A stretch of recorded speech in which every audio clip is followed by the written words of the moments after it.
নমস্কার, কেমন আছেন সবাই? আশা করি সবাই ভীষণ ভালো আছেন আর আমিও ভীষণ ভালো আছি। আজকে আমার পরীক্ষা শেষ হলো আর পরীক্ষা শেষ করে আমরা ফেরার পথে ঠিক করেছি আমরা ৩ বান্ধবী মিলে যাব কাড়াপোতা মন্দিরে।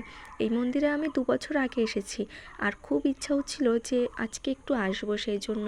যেহেতু এই লাইনে আমাদের আসাই হয় না, কারণ এটা একদমই আউটসাইড হয়ে যায় আর এক্সাম শেষ হয়ে গেছে, তাই ভাবলাম যে একটু নেমে এখানে মায়ের দর্শন, ভোলে বাবার দর্শন করে যাই। তাই চলে এলাম মন্দিরে। আর জানো তো, আমরা মন্দিরে ঢোকার সাথে সাথেই আমরা বাইরে থেকেই প্রণাম করে নিয়েছিলাম, কিন্তু আমরা মায়ের মুখটা দেখতে পেরেছিলাম, কারণ আমরা আসার 2 মিনিট পরেই মায়ের যে দরজাটা সেটা বন্ধ করে দেওয়া হয়েছে। মায়ের এখন বিশ্রামের সময়, সেই জন্য। তারপরে আমরা পাশের মন্দিরে এলাম, এখানে ছিল ভোলে বাবা। এই জায়গাটা তো আমার ভীষণ প্রিয়। 2 বছর আগে এসেছিলাম আমার স্পেশাল মানুষটির সাথে, আর আজকে এলাম। আজকে অবশ্য একা বলাই চলে, কারণ আজকে আমরা অনেকটা লং ডিস্টেন্সে যেহেতু আছি, সে তো আমার সাথে আসতে পারেনি। তো আমরা 3 বান্ধবী এসেছি এবং ভীষণ আনন্দ করেছি। তারপরে আমরা বেরিয়ে গেছিলাম, কারণ অনেকটা লেট হয়ে গেছিলো, দুপুর হয়ে গেছিলো আর আজকে আমাদের পরীক্ষাটা না অনেক আগে হয়ে গেছিলো।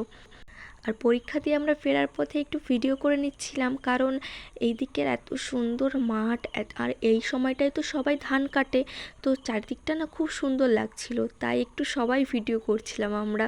খুব সুন্দর জায়গা। আসলে আমাদের এই দিকটায় আসাই হয় না। আমরা গেছিলাম হেলেঞ্চায়, আমাদের পরীক্ষার সিট পড়েছিল হেলেঞ্চা কলেজে। তো আমরা পরীক্ষা দিয়ে আমরা চলে এসেছিলাম বনগাঁয়। বনগাঁ থেকে আবার আমাদেরকে বাস ধরে তারপরে বাড়ি যেতে হবে। আর এটা হলো ইছামতি নদী। এর নিচে কিন্তু ওই যে স্পেসিফিকভাবে একটা জায়গা দেখা যাচ্ছে, ওখানে কিন্তু একটা পার্ক আছে, খুব সুন্দর পার্কটি। সেখানেও আমরা গেছিলাম হেঁটে হেঁটে, ভীষণ ভালো লেগেছিল। কিন্তু আনফর্চুনেটলি পার্কটি বন্ধ ছিল, যার দরুন ভেতরে আমরা যেতে পারিনি, তবে ওপর থেকে একটু ভিডিও করে নিয়েছিলাম। আর এই জায়গাগুলো তো ভিডিও না করলেই নয়, আমরা বনগাঁয় আসলেই এই জায়গাগুলো দেখতে এত ভালো লাগে। আমরা এখন আছি থানার সাইডে, আর ওখান থেকে একটু ভিডিও করে নিলাম। আর যেতে যেতে চোখে পড়লো এখানে শীতলা মায়ের একটা মন্দির আছে, তাই একটু ছোট্ট করে ভিডিও করে নিলাম। আমরা এখন আছি বাসে, আর বাস থেকে দেখো ওই সামনের ব্রিজটা কি অপরূপ সুন্দর লাগছে, তাই না? আর নদীটাও খুব সুন্দর লাগছে, আসলে মেঘ করেছিল তো, যার কারণেই বেশি ভালো লাগছিল, খুব সুন্দর লাগছিল। আর আজকের দিনটা আমরা অনেক আনন্দ করে কাটালাম। তো সবাই ভালো থাকবেন, সুস্থ থাকবেন।